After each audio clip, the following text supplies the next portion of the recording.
Pour que votre vie soit plus belle, tous les après-midi de 14h à 15h, et si on allait mieux, avec François Demier et ses invités. Bonjour, il est 14h et si on allait mieux, c'est votre émission. N'hésitez pas à nous rejoindre sur les réseaux sociaux. J'attends vos commentaires à et si on allait mieux @gmail.com. Avec des spécialistes, nous allons faire le tour des connaissances actuelles pour améliorer notre qualité de vie. François Demier tous les après-midi, et si on allait mieux. Bonjour Gérard Grenet. Bonjour François. Merci d'avoir accepté notre invitation. Alors vous dites que la vie serait comme des fréquences radio, il faut apprendre à nous mettre sur la bonne fréquence. Alors est-ce que nous sommes des émetteurs-récepteurs ? Totalement. Nous sommes des émetteurs-récepteurs. C'est la première faculté de nos cellules. Elles ont cette faculté de pouvoir émettre et recevoir des messages et de s'installer dans un état qu'on appelle la syntonie, c'est-à-dire en résonance avec l'objectif de l'envoi du message. Donc on va passer 1 heure avec vous pour une remise en forme complète. Avant, je rappelle que demain, donc lors des jeudis du paranormal à Paris, vous serez présent.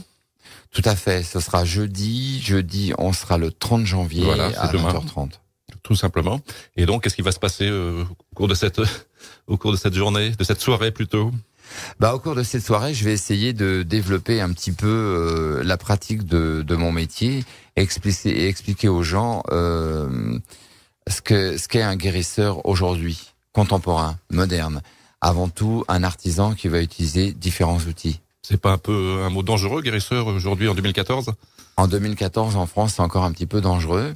J'interviens en hôpital, en clinique, en Angleterre, à l'étranger. En France, c'est pas possible pour l'instant. Et c'est vrai que le mot guérisseur, guérissage, contient le radical guérir, qui peut porter des soucis. Donc c'est guerrier aussi.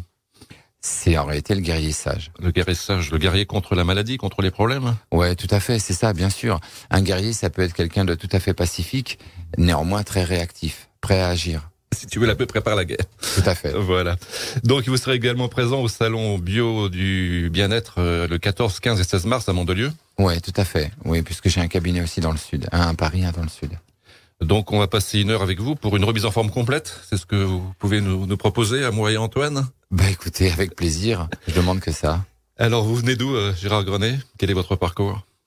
Mon parcours, je vais essayer de vous le faire un petit peu court. Non, on a le temps.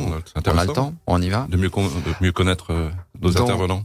Écoutez, on va dire que j'ai commencé ma vie un petit peu comme tout le monde, avec une éducation classique, où je pensais que avant tout, c'était la réussite sociale qui pouvait compter. Donc très vite, à l'âge de 17 ans, j'ai été autonome, je suis rentré dans une école de danse et j'étais passionné par le dessin. Donc je dessinais des fresques sur les trottoirs parisiens et j'apprenais à danser.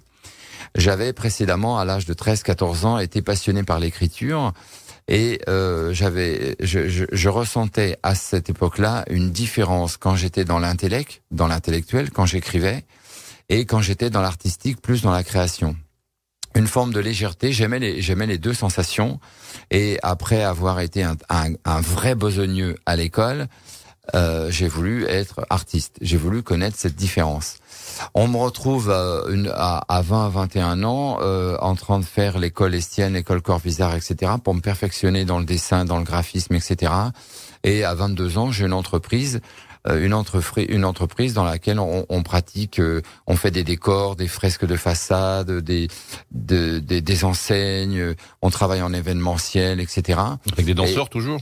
Et toujours en douce, danseurs. Parce que c'est pas forcément bien vu à cette époque-là, c'est les gens qui dansent, un mec qui danse, c'est un mec qui est un peu bizarre. Ouais. Donc j'avais rien de bizarre en plus, mais j'étais tout à fait normal, hétéro, machin, mais bon, c'était comme ça. Et très vite, l'entreprise marche très bien, il y a du personnel, un bon chiffre d'affaires, etc. Donc la réussite sociale, comme on m'avait éduqué, comme on m'avait préparé à ça, s'installe très vite. Et très vite, je vais m'installer. Aujourd'hui, on parlerait de bling bling. J'étais vraiment dans la démonstration, dans le pouvoir, l'argent, la belle voiture, les femmes. La voiture est très symbolique dans mon histoire puisque j'avais une grosse voiture rouge avec un aileron derrière. Vous savez, qui vient d'Allemagne, qu'on appelle Cheport dans mon quartier, une belle Porsche rouge, entre autres voitures. Et à l'âge de 28 ans, en pleine croissance, en plein essor de l'entreprise, on me parle des chamans. Le mot a résonné tout de suite, une jolie musique à l'oreille, et j'ai voulu voir ce qu'étaient ces gens qui s'installaient dans la forêt. Ça fait pas peur, ce chaman, c'est aussi un côté assez négatif par moment. Moi, je l'ai pas pris comme ça. Ouais. Je l'ai pas pris comme ça à cette époque-là. Je trouvais un petit peu marrant ces gens-là qui se déguisent en indien et qui jouent du tambour dans la forêt. Je les prenais vraiment un petit peu de folklorique. haut. Voilà, folklorique. Et je me retrouve en Lozère dans un cercle chamanique. Et la première fois, c'est ma première entrevue avec un chaman. Et donc, je m'assois dans ce cercle où il y a une vingtaine de personnes. Et un vieux qui parle, qui a mon âge aujourd'hui, j'ai 60 ans et il avait environ 60 ans, ce monsieur. Je l'écoute et là, je me mets totalement à valider ce qu'il dit, à croire ce qu'il dit. Il parle de l'énergie, de la conscience, de l'humanité. Mais de quelle origine? C'était un vrai chaman de chamanie ou un chaman de chez nous, de France? C'était un chaman de France qui s'était formé à l'étranger, entre autres. À cette époque-là, on se formait beaucoup à l'étranger. Il y avait peu de formation d'écoles chamaniques en France. C'était pratiquement la première à cette époque-là. Et donc j'écoute ce monsieur et là je découvre un monde, je crois totalement ce qu'il dit. À chaque fois qu'il explique quelque chose. Retrouvez Et si on allait mieux en podcast sur www.bob-toutelavérité.fr.